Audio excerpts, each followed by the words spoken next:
Greetings, everybody, and welcome to March's Windfall Reading Series. So glad to have you here. If you're in Eugene, it's a beautiful evening, perfect for listening to a couple of fantastic authors read their work. My name is Wendy, and I work at the Eugene Public Library. And we just have a fantastic, lovely evening. I keep saying fantastic because that's kind of the order of the day. Happy spring, happy equinox. What a wonderful time of the year. So with that in mind, before we launch into our readings this evening, I've just got a couple of quick thank yous, which are always fun to start the evening with. And then just a little bit of housekeeping as far as we do question and answer, which is also fantastic. So a couple of thank yous. One to the Friends of the Eugene Public Library and the Eugene Public Library Foundation, both groups tirelessly fundraise and advocate for a healthy library, which is just the center of the community here in Eugene. And we are so thankful for all the hard work they do, all the endless cheer that they have. There's a book sale coming up in April. I'm sure you've heard of if you live in town.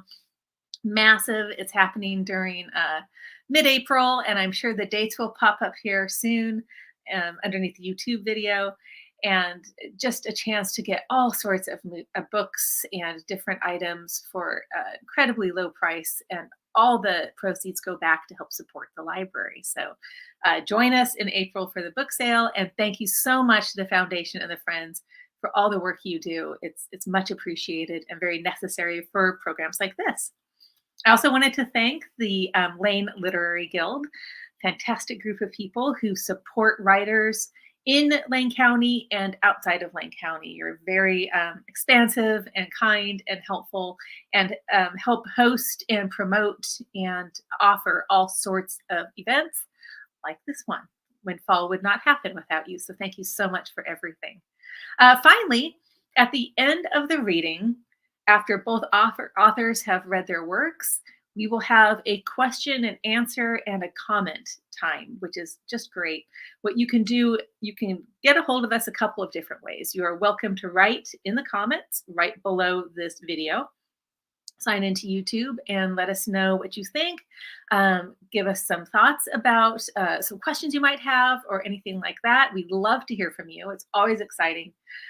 Or you're welcome to email me. Let me pop up my email address here. You can email me, and you're welcome to use your own name, a fancy pen name, whatever you want to do, and I will read your question on air. So please, or your comment, your praise, just let us know. So a couple different ways to get a hold of us. And I also have my email below too, so you don't have to memorize this right now. So, okay, with that in mind, settle in and enjoy a fantastic reading. I'm going to introduce our hosts from the Lane Literary Guild, Amanda and Diane. Thank you, Wendy. And we are so excited about this reading, and we're delighted you're here. Shuína Skó is a Two-Spirit spoken word poet of the Klamath Tribes, whose work gives voice to Indigenous experience and derives from the rich culture and arts of the Klamath people. Shuína's home base is Klamath Falls and the ancestral Klamath homelands. 4 books of poetry and stories available on Amazon give voice to Shuína's passion for breaking stereotypes of Indigenous people and honoring both their trauma and their deep resilience and creativity.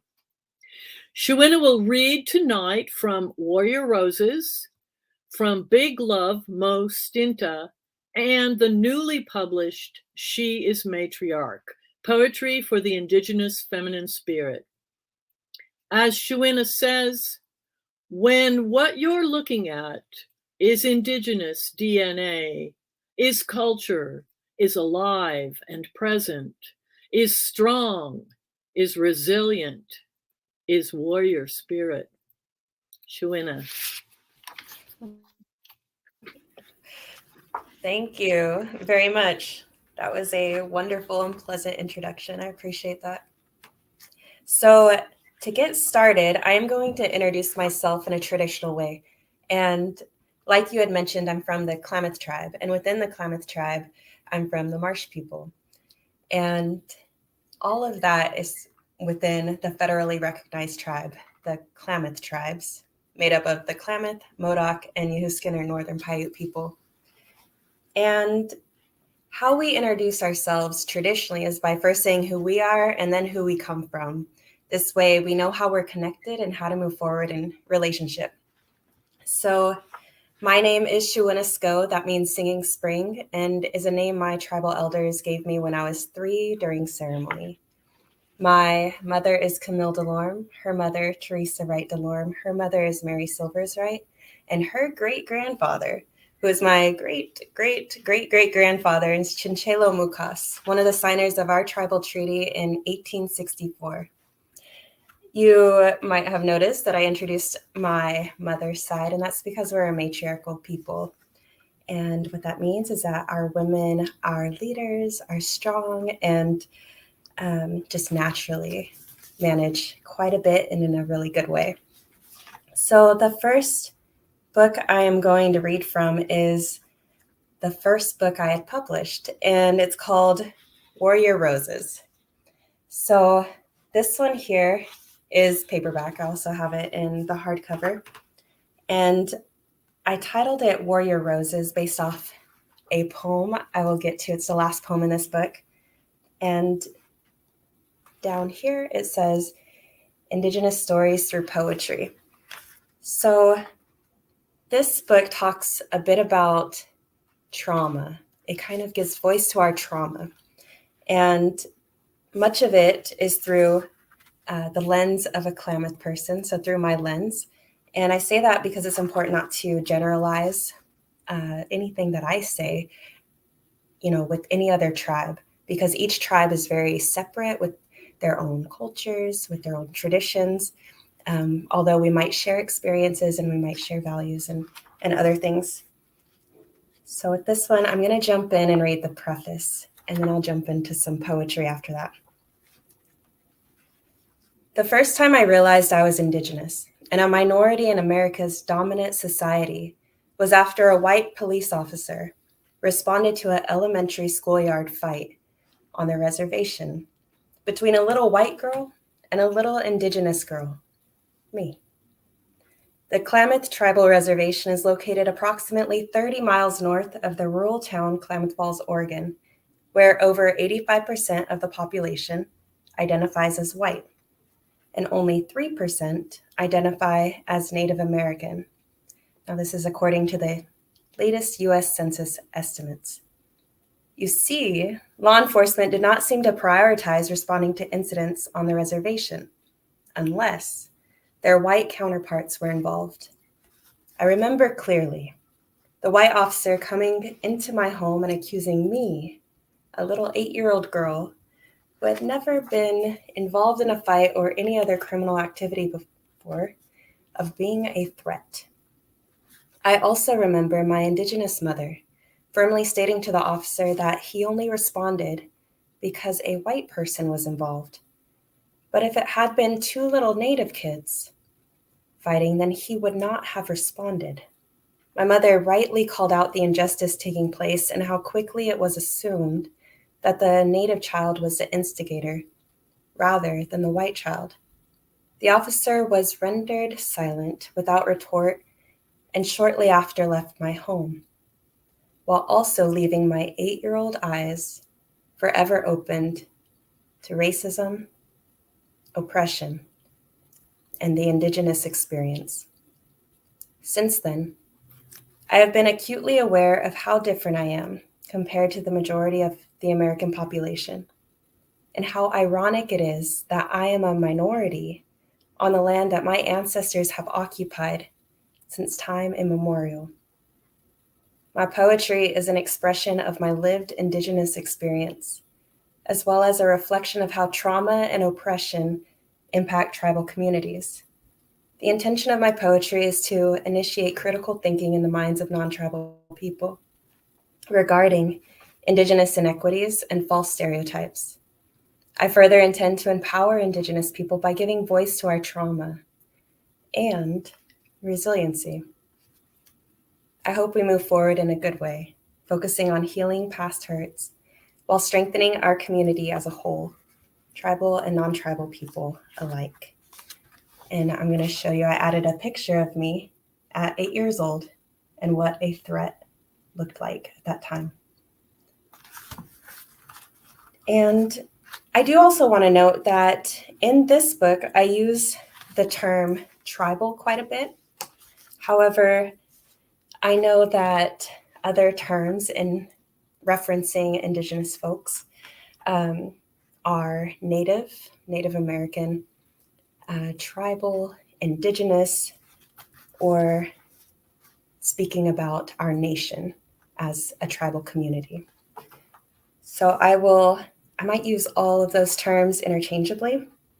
I just wanted to set the stage there, that you know what I'm talking about. Another term that might come up is Turtle Island. Now, Turtle Island is referencing North America. And if there are any questions about the terms that I use, feel free to ask, and we can probably get to them later. So the first poem I'm going to read is called Indigenous DNA. And another note, in all of my books, because I am a spoken word poet, my poetry might be read a bit different than how I share it verbally, how I speak it. Because when I'm presenting, it's more of a performance, I'd say. And so all of my books have this note. The following poems are intended to be presented through spoken word. Now, Indigenous DNA. My DNA is a beautiful combination of my ancestors' strengths and the native culture I was raised in. It's true that my DNA strands, they make up a warrior, but they also code me as a generational trauma carrier. Trauma, like when my ancestors' children were taken, one by one, by one, by one, then put in a system. But that's just history, right? Or is it? When the present child welfare statistics show American Indians have the highest disproportionality rates of every other race among them. So like I was saying, trauma is when my relatives were stolen from their mommies and daddies and forced into boarding school buildings, then beaten for speaking their language, raped, murdered, forgotten. I remember these were just small children. Trauma. Like speaking of, did you know my parents didn't hug me growing up? But why would they, when their parents didn't have parents to show them that type of love? But that's just history, right? Or is it? When what you're looking at is Indigenous DNA, is culture, is alive and present, is strong, resilient, it's warrior, spirit. Now, in this book, after each poem, I have a closer look. So that's a description of the poem or aspects of the poem in some way. And this one here, Indigenous DNA closer look. Boarding schools, called residential schools in Canada, are a major pain point for Indigenous peoples, as they aim to remove culture from tribal children, using unjustifiable and excessively abusive tactics, resulting in significant trauma. The increased rates of child welfare involvement in tribal families are partly due to ongoing systemic oppression and social issues birthed from the wrongs done to tribal peoples in attempts to assimilate them. Epigenetic research shows Indigenous people have an increased vulnerability in coping with stressors, developing mental illness, for example, PTSD and depression, and dealing with traumatic events because trauma gets passed to next generations through DNA.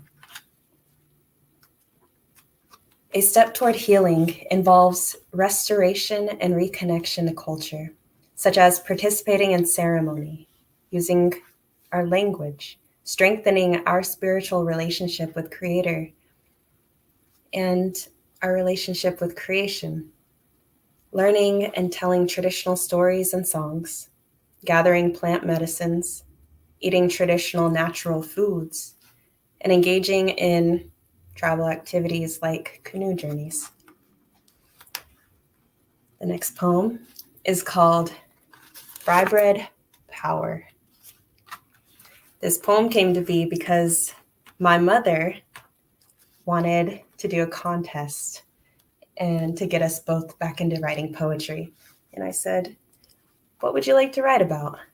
And she thought just for a moment, and she said, fry bread. So this is where that poem comes from. Fry bread, aka elephant ears or funnel cake with a soul and story. Here's the thing, I love them. So do you, don't lie. The warm, soft, fluffy, crisp dough made from these hands, ooh, that'll make you cry. Okay. Maybe that was a bit of a stretch, but honestly, the taste will make the increase in your hips worth it. Step 1, add flour, a pinch of salt, baking powder, warm water, grease, and whatever else you need. Step 2, you do you. Slather on some butter, jam, honey, powdered sugar, or make it taco style. Step 3, get seconds, thirds, and feel free to eat all your stomach can fit. Your taste buds will thank you for it. You can get it from your native friend, from a powwow, or from your auntie. But trust me, she will never let you know how she's managed to mix what once were rations to my fellow Indians into something called no. I won't die to your white gun, or bow to your oppression, or crumble to your lack of compassion. But I will rise to the challenge, like my Pakissa, my mama, made the white man's few ingredients rise into fry bread heaven, made her beautiful thick thighs from fry bread heaven, made prayers of satisfaction get answered by fry bread heaven. However, if you're non-native, maybe you're unfamiliar with fry bread and its history. Once upon a time, the white man tried to make indigenous people history. Step 1, they tried to kill me. And by that, I mean they tried to murder my ancestors who carried the DNA that formed me. Step 2, they took their cold, bloodthirsty guns and moved me. And what I mean is relocation. We were made to move from our traditional lands and onto reservations. Step 3, they strategically placed me, indigenous people, independency on them, the white government, told us what to eat by only offering flour, a pinch of salt, baking powder, warm water, and grease. Goodbye to traditional hunting and gathering grounds. Goodbye to sacred burial grounds. Goodbye to my ancestors left in those grounds, to bear and to coyote, to the winds, the trees, and the waters that once knew me. And hello to a box of flour and borders. Hello to disease and white rulers. Hello to the oppression that I didn't choose, but to a challenge I did and still do. Hello to such few supplies, flour, a pinch of salt, baking powder, warm water, and grease. Hello to rising up with fry bread power, and cheers to creating a new history. Now, like I said, each poem has a closer look after it. With this one, I am not going to read, and I'm going to jump to the next poem. It's called 3 Short Stories. Story number 1. An elder once told me. Also, I want to pause real quick. So in this book, like I mentioned, it talks or gives voice to our traumas. So what that means is I do talk about things like rape, missing and murdered Indigenous, women, girls, Two-Spirit, and our relatives. I talk about boarding school, residential school, and stories related to that. So at any time, I really encourage you, if you're triggered or feel uncomfortable, to really focus on yourself and your needs and take care of you, whatever way that looks like. So story number 1. An elder once told me her mother, a little girl placed in a boarding school, would run to a tree every day, then sit there alone, speaking our language to herself, so she wouldn't forget. Also, far enough away, she wouldn't be heard, so she wouldn't be hurt. And she remembered. And so did her daughter, my elder. And so do I. Story number 2. My mother once told me her father, a little boy placed in a boarding school, which tried stripping him from his identity, had teachers who taught him to hit, so he ran away. My mother once ran away, and her father taught her to hit, just like his teachers taught him. Or maybe she was taught to get hit. Or maybe both are true. But she taught me about generational cycles. She taught me how to stop it. Story number 3. I once moved from my reservation to the city and asked an elder to tell me a story. They said they were from my tribe and my eyes lit up. So I asked them to tell me more. They said, I can't, because I was removed from our people and adopted. They said, I'm learning. I said, me too. So the closer look on this one says, it is important to recognize that children who are raised in their culture become the carriers of its traditions, customs, and values. This ensures the tribe's future and protects tribal sovereignty.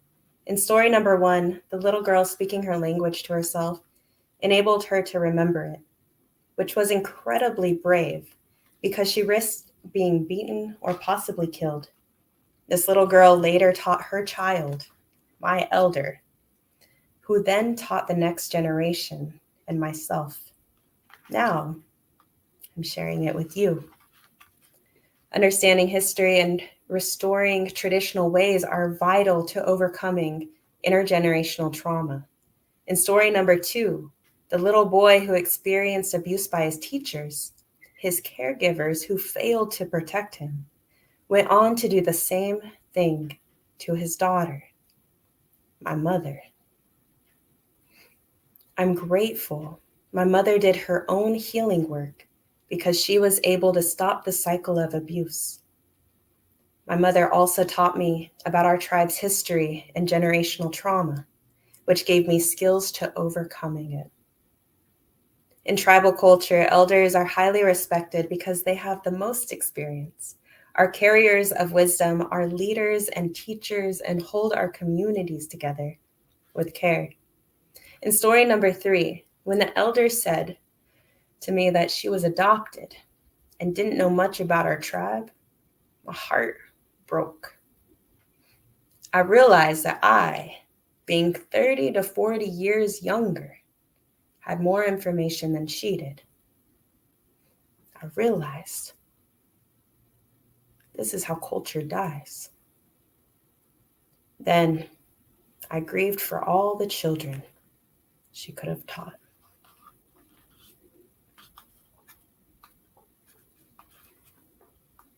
Now I'm going to jump to a poem called Indigenous Girl Run. It is a sad poem. It starts sad and it ends sad. So I want to prepare you for that. But it is also, like I said, a shared experience that many of us go through. And then after that, I'll share the night before. And lastly, in this book, I'll share Warrior Roses. Tiny hands, pressed up against the inside of a cold car window, eyes peering out into darkness, with only red and blue lights revealing. My father is holding down my mother, and police are rushing to her side. Why is this happening? And where is my baby brother? I was 5. It's a curious thing how our brains store memories, which ones and why. This is one of my earliest memories and the last one before my dad left my life. You see, my mother is Indigenous and my father is white. And after this incident, I was raised with my mother's side. I wonder if my mother tried running and he caught her. Why didn't she run faster? I know she knew better. Because when you're born an Indigenous girl, you learn how to run. You learn what running protects you from early on. I remember walking home from school alone, my brown hair proudly mirroring my ancestors by reaching the lowest point of my back. And I, looking back, see a white man in a white van following. So I ran, and I ran, and I ran around a giant tree that I hid in. I was 7. I remember my mother's boyfriend coming home drunk and yelling. It was so late. Then me running. Again, I was running and hiding under my bed. I was 8. I remember when I got older, forgetting to run, then was raped. I remember hearing stories of my mother and her sisters forgetting to run. My ancestors, little girls in boarding school forgetting to run. The many missing and murdered Indigenous women forgetting to run. But wait, to say that our inability to escape contributes in any way to the violence and hate and rape after rape is to blame the victim, empower the broken colonial system, and allow the issue to remain unaddressed and perpetuate. So I ask, what will it take to have no more tiny hands pressed up against the inside of a cold car window, learning she must run to stay safe? But until that day comes, Indigenous girl, run. Like I said, that one is sad, but it's also a shared experience. And it's really important to expose trauma and expose shame, because then it gives opportunity for us to start healing. The National Institute of Justice, the NIJ research report released in 2016, indicates more than 4 in 5 American Indian and Alaskan Native women, 84.3%, have experienced violence in their lifetime. More than half of these women have experienced sexual violence in their lifetime. More than half of these women have experienced physical violence by intimate partners in their lifetime, and almost half of these women have been stalked in their lifetime. There are many contributing factors involved in the statistics listed above, including things like systemic discrimination and intergenerational trauma. Addressing the contributing factors is crucial to the well-being of Indigenous people. I believe we will see greater positive impact the more we embrace personal responsibility in advocating for equitable safety of vulnerable peoples, and by confronting injustices when we become aware of them. Let's see. So The Night Before and Warrior Roses. And then I'll read one poem from my book, Big Love, and one or two poems from She is Matriarch. So The Night Before, it talks about mental illness and my younger brother. I told him, it'll be okay. Hard things, they're temporary, but trust me, it will be okay. I lied to my baby brother that night. He was 20 or 21, and I a little bit older. He shows up. It's your average weekday evening, and had been a while since I seen him. Knock, knock, knock. Sister, I don't know what to do. He says, I feel different, and I'm confused. So I step outside and invite him to sit, because he's obviously going through it. He says, I don't feel the same. I don't know what he means. He doesn't look like he's high today. But what I can see are the remnants of the meth and the weed, the being on the streets, the can I get a ride or some money or a place to sleep, the breaking into things and taking things and breaking things with his fists, fists on walls, fists on strangers, fists on his son's mother, fists used as band-aids for his anger. I see all of this lingering on him like the cigarette smoke he bathes in so often. He says, Sister, I'm scared. Suddenly, I could feel his fear, and my heart starts shattering to pieces behind my skin for him. But I refuse to let him see it because I'm the big sister. I'm strong, right? Got it together, which is all I've ever let him see. Sister, I'm scared. Right now. Now, right here. Pay close attention, because regardless of my heart's emotion, for some curious reason tonight, I don't have the patience to listen. It's dark now, and I go to work early. I need to lay down, and he needs to leave. He says, I love you. I don't know what to say. My tongue is still and quiet as a frozen lake. But what I do know is that when he leaves, it might be the last time he leaves. Because every time with how he lives might be the last time. So I tell him, I love you back. Tell him it'll be okay. Then I got up, shut my door, and he left. Now, this was the last time I lied to my baby brother, because the next time I saw him, it wasn't him. His trauma, predisposition, and drug addiction got wrapped up together in the perfect combination called schizophrenia.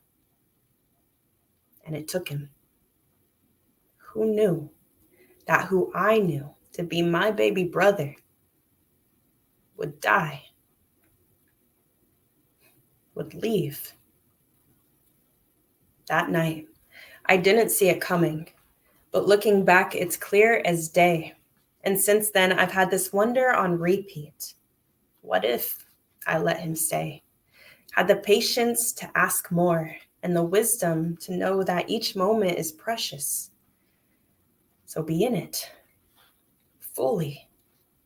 Even now, years later, when I think about him, my eyes become pockets for the sea, and I tell myself, tears stop, body, breathe.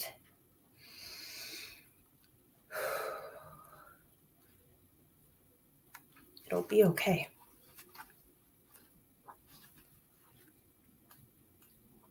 Now I'm going to jump into We Are Warrior Roses. That is the last poem in this book. And it goes like this. I am a rose. I'm an incredibly vibrant rose with petals forever reaching toward the sun, and out so wide they almost touch each ocean that hugs Turtle Island. I am a warrior rose, protected by thorn armor. Some thorns were gifted to me by my ancestors. Other thorns were grown by me as a way to survive. Being indigenous is like being a rose within a rosebush, both fully independent, yet also fully connected to the whole, the tribe. If a rose is removed from its rose community, it'll surely die. If an indigenous child is taken from their tribal community, their cultural identity will surely die. If enough indigenous members are removed from their tribal community, tribal sovereignty will surely die. I am a rose. We all are. I have beautiful petals. We all do. I was born with thorns. We all were. And our ancestors gave us their thorns for a reason. Protection. So that we might avoid being taken. Sometimes our thorns hurt others intentionally, keeping them away and at a safe distance. I used to end relationships when I felt like they were getting too close. Sometimes our thorns hurt others accidentally, as unaddressed trauma, when triggered unexpectedly, immediately hijacks our frontal lobe, putting us into survival mode to protect ourselves, but also blinding us to the needs of anyone else. I used to get so angry without knowing why or how to control it. Sometimes we use our thorns and we turn them against ourselves. I used to drink and drink until I numbed every inch of myself. Many of my relatives have talked to me about wanting to kill themselves. Could you imagine? Your little cousin wanting to kill himself? I wonder who hasn't thought of wanting to hurt themselves. But then I remind myself and I encourage all my relations to remember that our thorns are only a piece of us.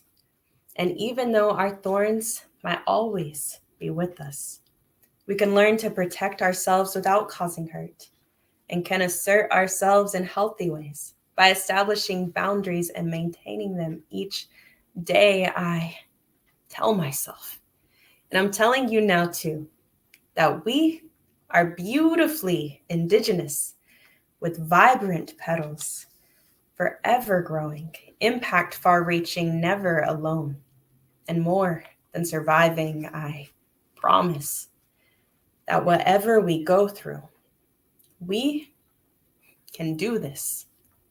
We can easily get through this because we are warrior roses. That is from Warrior Roses. And now I'm going to read from Big Love Stinta. And in my language, Stinta means much love, many love, or to some big, if we're talking like big in numbers, many. Stinta. With this one, this book is the second book I've published and is meant to give voice to our resiliency. So poetry honoring Indigenous resiliency. And each of these poems is meant to end in an encouraging way. Although they do talk about some hard things as well. The poem I'm going to read from this one is called Rise. I am Indigenous. I am also earth. I am seed. I am sun. And every morning I rise.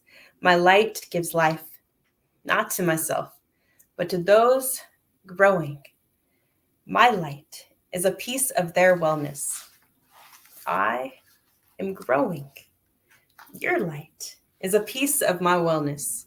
Your kindness is a piece of my healing. Your understanding, a piece of my forgiving.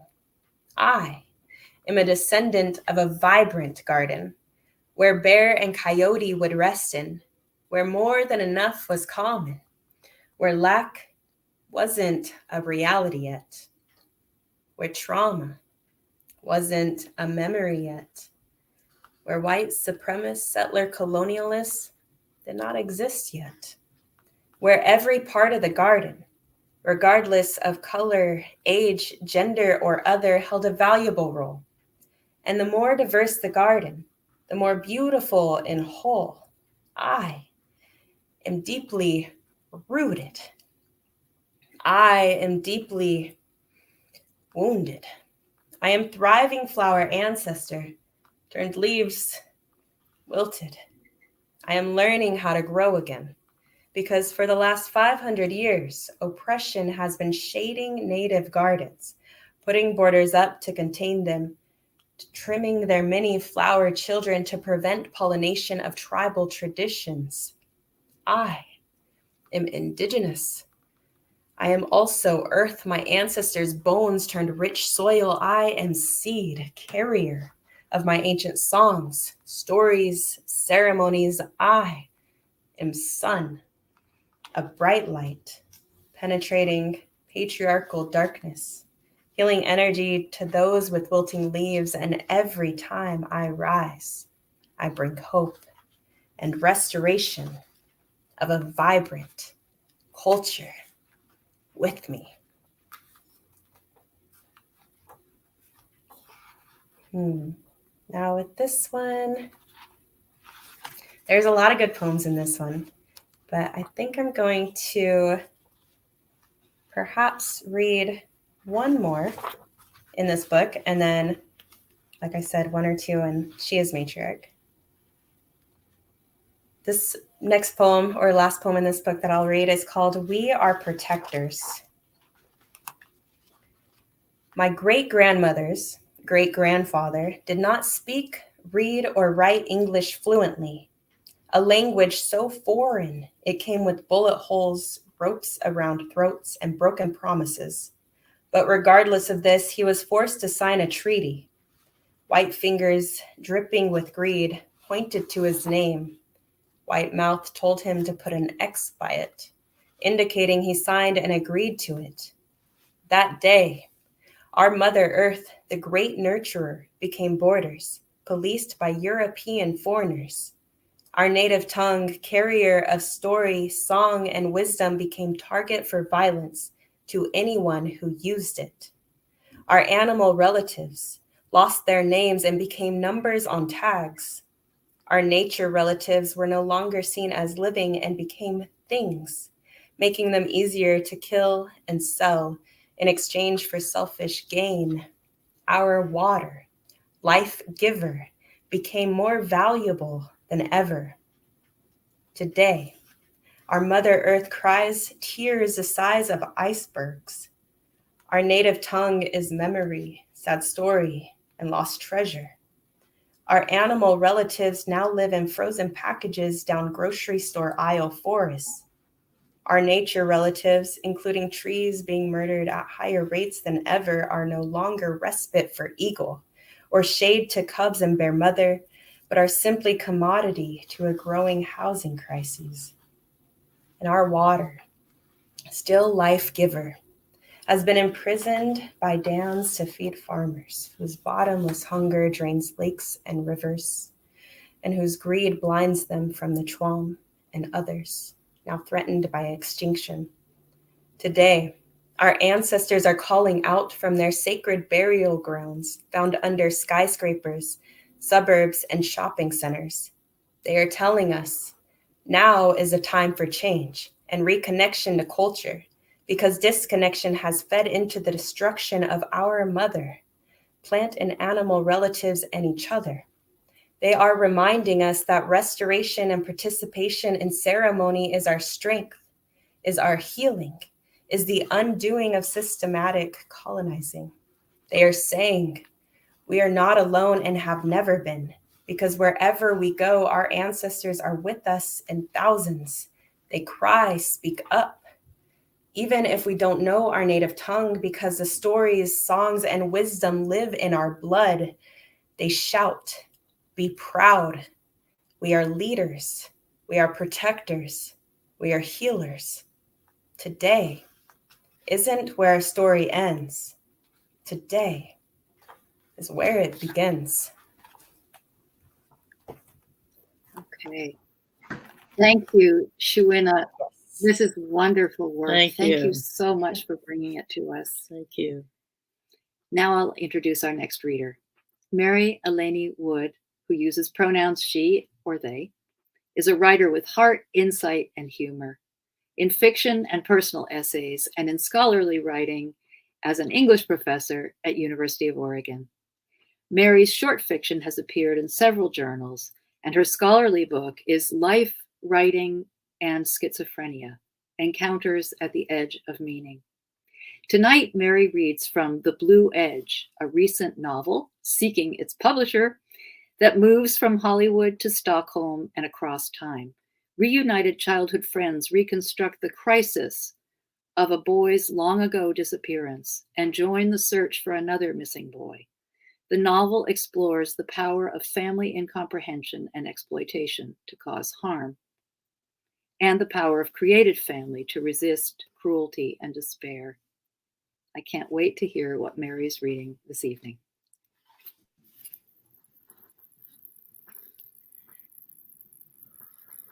Thank you so much. Thank you so much, Amanda. And I first want to say thank you, Shuína, for that really wonderful, moving reading. And thank you also to both Diane and Amanda, and also Wendy for organizing the reading, to Lane Literary Guild and the Eugene Public Library. So I'm going, as Amanda said, I'm going to read from my recently completed novel called The Blue Edge. The novel moves between Stockholm in 2012 and Hollywood, California in 1973. It's about a group of friends who grew up together in Hollywood and then come together again much later in life in Sweden to try to find out what happened to a boy in their group who disappeared and was never found. The boy, named Bradley, was odd to them, and at times they were mean to him. The whole story is from the point of view of one of the male characters named Philip. I wanted to write a novel from a male point of view, and I'm not totally sure why, but partly because I grew up with an older brother, 1 year older than me, who didn't speak at all until he was 5, and not very much after that. So I spoke for him to the adults. He talked to me with his eyes, and I translated. I've always been mystified, I think because of that experience, by where one person starts and another ends. And also what makes one child a girl and another a boy and another both or neither, and what that has to do with how we feel inside. So I wanted to explore that. I'm going to read from 2 chapters, just a short section from each chapter. The first set in LA in 1973, when the characters are 11 and 12, and the second in Stockholm almost 40 years later. 1973, the ocean. After what seemed like a week and a half, the bus pulled up at the stop by the beach. I peered between people's heads through the big front window, and there it was, the ocean, a blue line off in the distance. The sky hung over it, still and white on the horizon. About half the people on the bus stood up and started to push their way forward to the exits. I twisted around to see Bradley way in the back of the bus. Bradley's eyes got panicky, and he stood halfway up, gripping the back of the seat in front of him, as if he was afraid the bus was going to break into a million pieces. "Bradley, we're getting off," I yelled. Bradley finally stood up all the way and inched forward through the crush of grown-ups. I headed towards the back exit to meet him, shoving my way past several people who were pushing towards the front exit. Frank and Aggie followed me, which resulted in lots of annoyed mumbles from the grown-up passengers and a glare in the rearview mirror from the driver. "Hey, you kids," he shouted, which was really pointless because we were pretty much already at the back door. We were almost free, but at the last minute, just as we were bursting out of the doors onto the sidewalk, Bradley, who was bringing up the rear, called out, "Aggie, your towel." "Aggie, not again." I glared at her. She bit her lip and straightened out her glasses, which were crooked from all the sweat and pushing to get off the packed bus. As her brother, I can tell you, it was so exasperating the way she forgot things sometimes, especially because at other times she was the only one to remember or think of something. She was enormously unpredictable when it came to remembering things, so that you never thought to keep an eye on her stuff. "I'll get it," shouted Bradley. It was strange enough to hear Bradley shout. Stranger still, he clambered back up the steps of the rear exit, ducked around and through the arms and legs and bodies of all the people getting off until he was back on the bus. Oddly, no one seemed to be bothered or even to notice him. Through the bus windows, we could see his round head bobbing around for a bit, then it disappeared. He must have slunk his way onto Aggie's seat like a weasel. We held our breath as the bus doors started to close. Just at the last second, as I was starting to imagine the bus pulling away, with Bradley's terrified, sweaty face plastered to the window, He slipped impossibly through the narrow gap between the two closing panels of the exit door, and there he was beside us, triumphant on the sidewalk. Aggie happily grabbed her towel from him. "Thank you, Bradley. That was amazing." "Yeah, that was cool," said Frank, and he really seemed to mean it, which was surprising for Frank. He rarely said anything that sounded like a compliment to anyone, especially not Bradley. Bradley beamed and seemed to relax a little, if only the slightest iota. He was different here by the ocean. Maybe he was like one of those ferns that Mom was always sticking on the ledge of the bathtub. "This will perk it up," she said. So how to describe Bradley at the beach? It really defies description, as my dad would say. At first, I thought it would be more of the same old Bradley. He finally took off his stupid blue sweater, but he refused to take off his t-shirt because Grayson says I'll get too burned even with the lotion on. Then, as the rest of us threw our towels in a heap onto the sand and stripped down as fast as we could to just our swimsuits, Bradley laid his towel out carefully as if he was getting it ready for a royal picnic. He pulled all the edges out so they were exactly aligned, and even then squatted in the sand and leaned over to smooth out all the creases and wrinkles. Then he stood back to look at it before doing some more smoothing and adjusting. Meanwhile, Frank was already splashing around in the water, and Aggie was doing her slow and steady entrance, squinting at the waves. She was already up to her knees. "Come on, Bradley," I urged. "Let's go in." I ran to the edge of the water, then back to Bradley a couple of times like a puppy, trying to herd him towards the others. Finally, Bradley left his towel arranging behind and followed me towards the water. And that's when everything got strange. While Frank was now completely in, thrashing around in the breaking waves like a maniac, and Aggie was going steadily forward inch by inch, and I stood getting my feet wet, trying to decide whether to dive or to inch, Bradley just kind of slipped in, barely breaking the surface of the water. Frank actually stopped splashing and stood still to watch. Bradley seemed to enter another world where we had ceased to exist, and he was completely alone. I would have thought that Bradley would be one of those pathetic kids who refused to put their heads under the water, but instead he went under again and again, sometimes diving, sometimes just sliding under with a slight roll to the side as a wave started to crash down on top of him. While Frank kept getting belted by the waves and got knocked down a couple of times, Bradley moved towards them, gliding under at just the right moment without effort or fear. He was like a sea creature, a seal or an otter, moving in the water as he never did on land, happy, at ease, at home. We played in the water until we were exhausted and hungry and had moved with the current far down the beach away from our towels. Frank, Aggie, and I got out of the water and made our way back along the shoreline, tired from getting battered by the waves. But Bradley stayed in, diving under and coming up again and again as he moved through the shallow water against the current towards our spot in the sand. Just when I thought I was going to have to go back in and grab him, Bradley popped out of the water as if the sea had spit him up and slogged through the sand to join us. We all plopped down on our towels and started rummaging in our paper bags for food. Aggie found her glasses and put them back on. "Bradley," asked Aggie, or at least she started to ask something, but she seemed to be reaching for the right words. "Yes?" asked Bradley expectantly. He never said yeah like a regular kid. Aggie was still struggling. "Do you go to the beach a lot?" she asked at last. "Well, not really a lot, and I haven't come for a long time. Grayson used to bring me when I was still living with my parents." This was the first time Bradley had said anything about having parents. I had just assumed that they had died a long time ago, and he had always lived with Grayson. And that was just so strange all by itself. The only kid we knew about who had a guardian who wasn't a relative or an official foster parent was Robin on the Batman show. And Grayson wasn't rich like Bruce Wayne, and he was definitely not a crime fighter like Batman. "So where are your parents anyway?" Frank blurted out. Of course, Aggie and I wanted to know too, but we didn't know how to ask. Bradley chewed on his sandwich and stared at the ocean. "I'm not sure. I don't really like to talk about it." He took another bite. Frank looked like he was going to say something else, but Aggie jumped in. "Let's go to the pier after we're done eating, okay?" Frank loved going to the pier, and so did we, so that was an easy plan to make. We weren't supposed to go to the pier, but it was impossible not to, so we always did, and just never mentioned it to our parents. The one time Frank slipped and told his mom that a kid had thrown up on the tilt-a-wheel. "How do you know?" she asked, taking her cigarette out of her mouth. That meant she was getting ready to get mad. A guy on the beach told us, said Frank, without hesitating even a little. He got throw up on his arm. He added for effect. It was gross. Okay, said Bradley. I guess it's okay to go. Grayson didn't say I couldn't go. He didn't sound totally convinced. He rolled on his side and started digging a hole in the sand. But when we stood up to go, so did he.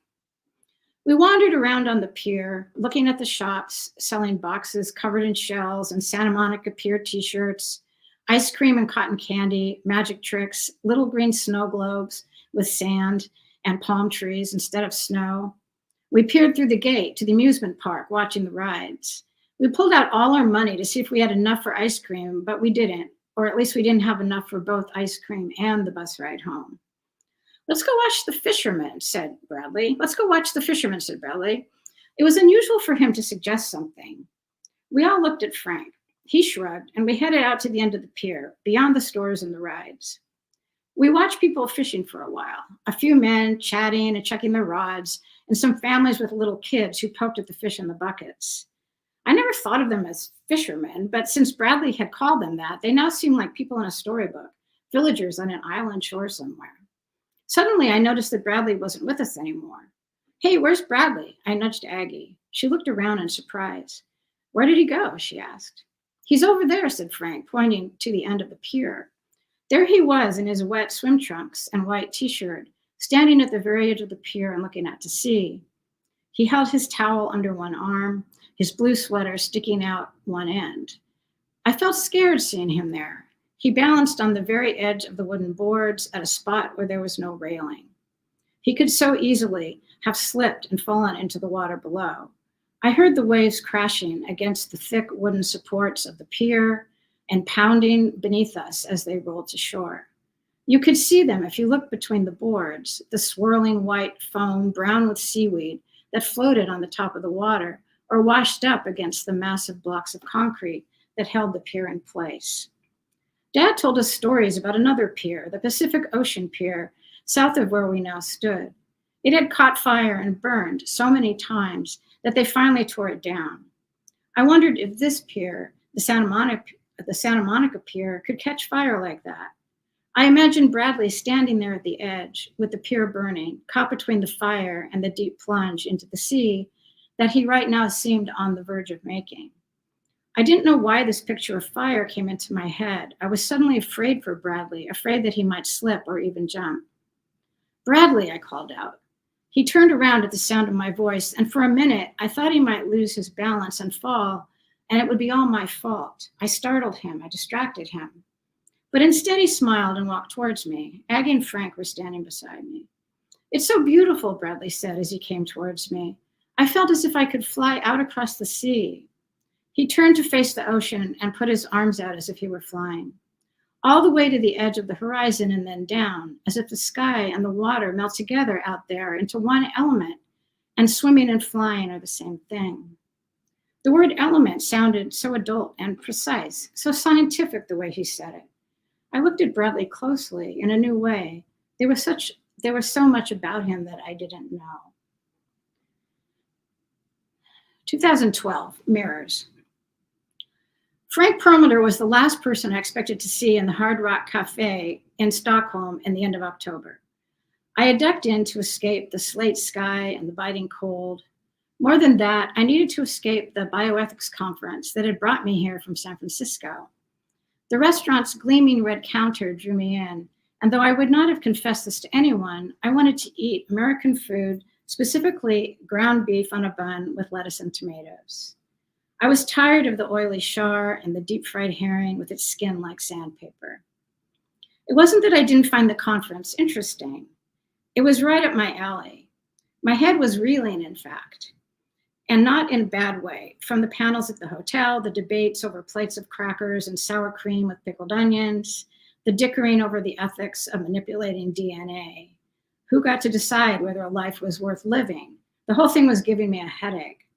So when I slid into the red booth and picked up the menu, it was a relief from all that. I didn't even look around at first, but when I did, I saw Frank's profile in the mirror behind the counter. I wasn't sure it was really Frank Perlmutter, my childhood friend. I peered at the mirror, arcing a hand over my face just in case he looked up. I didn't want to catch his eye. What if it wasn't him? What if it was? He was at the booth down the row with a group of people, 4 others besides him, all men. They were dressed casually in leather jackets and sweaters, no ties or button-down shirts. They were talking and laughing. One reached for the pitcher of beer to refill his glass. It was a curved booth, and Frank was seated at the end so that I could see his exact and unmistakable profile, older, of course, than I remembered, but still his thin, pointy face and wide mouth that seemed to belong on someone else. I recognized at once his restrained efforts to please, to be liked without moving a muscle, as if the slightest flinch would send his friends, if they were his friends, flapping away like bats. He laughed, he smiled. It wasn't that he didn't enter into the fun, but all along he was so careful, watching everything, giving nothing. But was it him? Was it? And then a strange thing happened. The moment I looked at him and took all this in, the group, his strange smile, this older incarnation of Frank Perlmutter, the man sitting next to him burst out with a laugh, jerked his arms up as if acting out some terrific joke, and knocked his beer over with a clatter so loud that everyone working behind the counter and seated around the restaurant turned towards Frank's booth. I had the best seat in the house, really, because I didn't have to turn at all. I watched the whole thing in the mirror, all the time sipping up my cup of coffee, eyes glued to Frank like a bird watcher fixed on a rare heron. The overturned glass went skittering across the tabletop and would have landed on the floor with an even louder crash, but Frank snapped out his hand at the last minute and caught it, flawlessly, silently, as if the last thing he wanted to do was call attention to himself. Sure enough, the others at the table didn't even seem to notice. I watched intently as Frank gently placed the glass back on the table, then pushed it into the center with all the other empty and half-full glasses. Something about that scene made me think of Bradley falling into the sea. Bradley, who didn't get to grow up the way Frank and I did, who instead fell into the sea. Or maybe he didn't. I didn't really know for sure. No, I didn't see it happen, not really. No one did. But it happened in my mind over and over again. Bradley falling into the sea. Bradley, who didn't get caught the way that glass did, didn't get rescued by Frank or me or anyone else. They found his clothes folded at the edge of the pier. I imagined his blue sweater on top the way he used to fold it up with the buttons on the top. It was a girl's sweater, really, now that I thought about it. It had happened in my mind every day, Bradley falling into the sea, sometimes several times a day, since I was 12 years old. And every time there was more detail. The setting sun glinting off the water, seaweed riding high in the breaking waves. Though sometimes it was moonlight and you couldn't see much at all. And there was just the sound of one splash and then silence. I couldn't bear it, so I dug the nails of my hand into my thigh, as I always did, to bring myself back into the present. My old friend Frank, I really was pretty sure it was him, but still not positive, was not left unscathed by the overturned glass. Most of the spilled beer spread across the table and cascaded yellow and sticky. I could almost feel it down his shirt and into his lap. He must have felt it, must have hated it. And I know I saw what no one else could have seen. The slightest jerk, not even a jerk, a freezing of his whole body for no more than half a second. I recognized it, the sudden closing of his eyes, like a blink that lasted too long. You would never see it unless you knew him really well. And they clearly didn't, these other men, because they just kept laughing, pushing their napkins towards Frank and twisting around as they snapped their fingers to call the waiter. The culprit slapped Frank on the back good-naturedly, then moved aside to swipe at the seat between them with his napkin. He handed Frank the napkin. Frank gave the faintest smile, hardly moving. All my doubt vanished. It had to be him, Frank Perlmutter. Here he was in the Hard Rock Cafe in Stockholm, pushing 50, I guessed, or 51 on second thought, since I was going to be 50 this year, and Frank was a year older. He seemed diminished since the last time I'd seen him, which had to be at least 10 years ago. No, 12. Well, around 10 years ago. We'd run into each other in Berkeley, and it was so awkward. So much hung in the air between us. Bradley's disappearance, the way Frank abandoned him, and how I went along with it, following Frank's lead the way I always did. I watched in the mirror as he dabbed at his beard wrench pant legs. The Frank I knew needed to leave, to go home and change his clothes. I knew that about him, how he hated the stickiness. When as kids we bought suckers from Standing's Market on the way home from the pool, I'd always grab a paper napkin on the way out. It just makes it worse, he'd say every time. But I'd thrust it at him anyway, and he'd take it, wrapping it around the stick, then bending down to wipe his fingers on the dry grass strip between the sidewalk and the street. My attention had wandered from the little drama in the Hard Rock Cafe mirror. When I tuned back in, Frank was gone. I felt a moment of panic. Was he heading back to the bathrooms? If so, I should slip out now before he had a chance to catch sight of me. Or maybe he had decided to leave, which was worse because he would pass right by my table. Suddenly there he was, right next to me, the stained pant leg, the hand clutching a white paper napkin. I could have touched his hand. It came so close to me. What should I do? I didn't know what to say to him. My vision blurred and broke up strangely.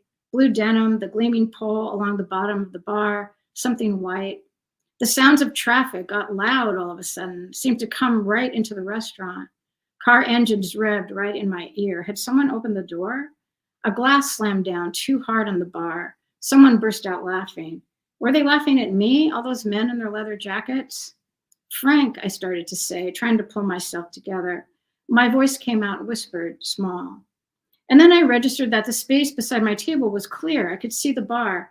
The bartender was pouring whiskey over a glass of ice. I craned around to look towards the entrance, but there was no sign of Frank there either. Maybe he just walked by and didn't recognize me. Or maybe he hadn't walked by at all and was still in the bathroom. You stupid head, I said to myself. I hadn't even ordered yet, and I was starving. Not to mention that I really wanted that hamburger, but I was too rattled. I stood up and walked out. At that point, I didn't know yet that my trip to Stockholm for a philosophy conference was about to turn into something else, and that Frank had just come full force back into my life. Thank you.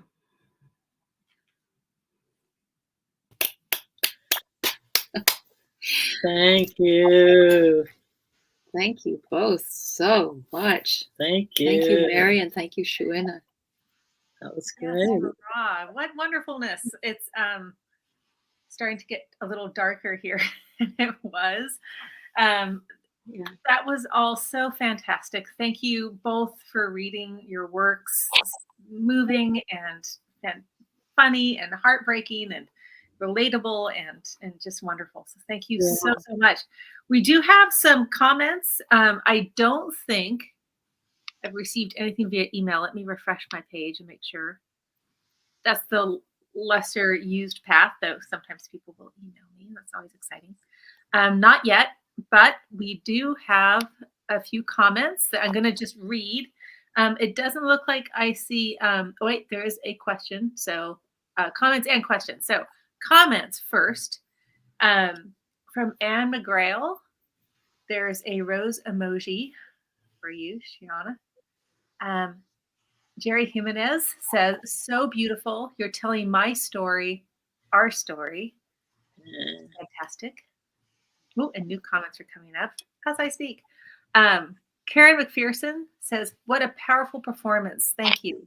Beautiful, moving, important poetry. So that's also for you. And you can also read this later. So don't feel like if you don't see it at this moment, it takes a little bit before it loads up on YouTube. Also for you, there's something that says from Deanna D. That was such an incredible read. Hearing these stories brought tears from being able to relate to all of the stories. Well done. So hooray. Then I hear from Henry Alley offers a couple of different comments. First to you, he says, thank you. I really like the symbolic possibilities of the roses, also the importance of breaking a cycle of violence. And then to you, Mary, Henry says, thanks, Mary. I found the contrasting perspectives to be very engrossing. And there is a question for you from Henry. What are some of the things you hope to do by having Hollywood Stockholm in 1973 to 2012, especially as pertaining to Bradley?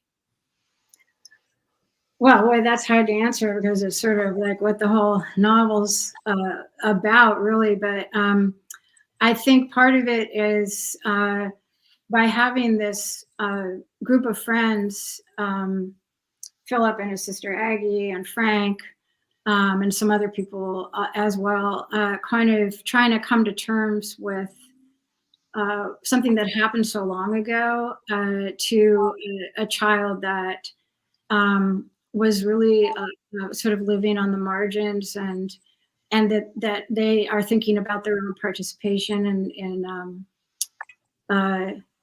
thinking about how they both, became friends with him and took him in, but also then were kind of cruel to him and abandoned him in certain ways. And so I think having those two locations and two time periods, I'm hoping the novel kind of explores that. So, and I grew up in Hollywood, so like I had to set it there. I've always wanted to write about the children that I knew growing up in Hollywood, and the sort of gritty part of Hollywood, not the star part, where there's a lot of children and kind of what my mother would call sort of feral children that were just like kind of around all the time, and their parents were doing all kinds of questionable things. So yeah, anyway, thank you for the question, Hank. Thank you. Another questions, but one other comment did come in for you, Mary, saying from Karen McPherson, saying great choice of excerpts. Wonderful to hear you reading. Mm-hmm. And all these comments will show up magically on YouTube if they haven't already, probably in the next half hour or so. There's always a strange slight lag. But you can also watch all of these again, people out in the audience, people here. You can tell your friends. It's just a lovely way to spend a Tuesday on the equinox. I don't have anything else to add. Does anybody else have any last minute comments? Or are you all feeling ready to say good night and until next time?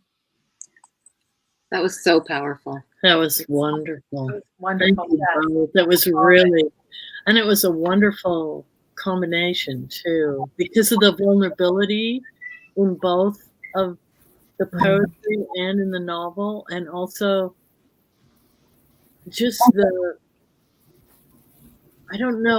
sense of presentness to inner feelings. It just was very powerful. Thank you. Yes, thank you all so much, and we'll see you next month. Thank you so much. At this time. Right. Thank you. Thanks. Thank you Good night, all. everyone. Thanks for being with us. Thank you.